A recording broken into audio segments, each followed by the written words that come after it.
فقہ حنفی میں جو بدنی عبادت ہے، خالصتاً بدنی عبادت، خالصتاً بدنی اسے کہتے ہیں جس میں مال کا دخل نہیں ہوتا، خرچ کا دخل نہیں ہے، جیسے نماز روزہ، یہ کوئی بھی کسی دوسرے کی طرف سے نہیں رکھ سکتا۔ لہذا فرض کر لیں اگر آپ کسی عذر کے سبب روزہ نہ رکھ سکیں تو بعد میں صحت کا انتظار کریں۔ اگر ڈاکٹر کہتے ہیں بعد میں بھی صحت نہیں ہے تو پھر اس کا فدیہ ہے، ایک صدقہ فطر کی مقدار ہر روزے کے بدلے میں آپ کو صدقہ کرنی ہوگی، رکھوا نہیں سکتے۔ روزہ نہ رکھ کر مسجد میں جا کے افطار کرتے ہیں وہ گناہگار ہوں گے، کیونکہ جو افطار کے لیے چیز بھیجی جاتی ہے وہ روزے دار کے لیے ہے، اور ہر شخص کی خواہش ہوتی ہے کہ روزہ دار روزہ کھولے تو ہمیں بھی اس کا ثواب ملے۔ یہ مفتی اگر وہاں پہنچ جائیں گے اور روزہ نہ رکھ کے وہاں پر ڈاکے ماریں گے اس طریقے سے تو یہ گناہگار ہوں گے اور برد قیامت رزق کا حساب دینا ہوگا۔ حقیقتاً اللہ تبارک و تعالی نے اس خاندان میں تمام فضائل و مناقب کو گویا کہ بند کر دیا ہے۔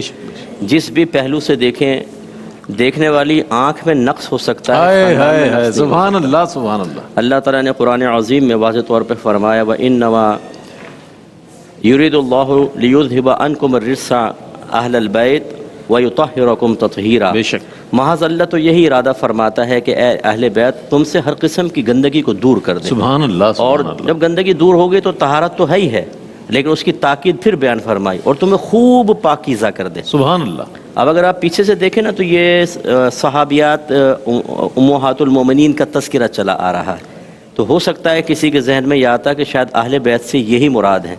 اسی لیے نبی کریم صلی اللہ علیہ وسلم کی ایک حکمت یہ بھی نظر آتی ہے کہ آپ نے بتکلف جب یہ آیت نازل ہوئی تو آپ نے ایک چادر مبارکہ لی، حضرت علی کرم اللہ وجہہ الکریم کو اس چادر میں لیا، بی بی فاطمہ، امام حسن، امام حسین کو، اور ارشاد فرمایا کہ یہ میرے اہل بیت ہیں۔ واہ واہ واہ سبحان اللہ۔ یہ شبہ نکل جائے کہ اہل بیت میں صرف امہات المومنین داخل ہیں، یہ بھی داخل ہیں۔ خاص طور پہ نبی کریم صلی اللہ علیہ وسلم نے ان کو اپنی آغوش رحمت میں لیا۔ اسی سے ہم پنجتن پاک کا تصور لے کر آتے ہیں کہ پاکی قرآن نے بیان کی، پنجتن یہ ہے، پنجتن پاک کا تصور۔ یہ کوئی جدید تصورات نہیں ہے، یہ اپنے جوش عقیدت میں سے مغلوب ہو کر ہم نے کوئی نئی چیزیں ایجاد نہیں کی ہیں، تمام کے استدلالات قرآن و حدیث سے ہیں الحمدللہ۔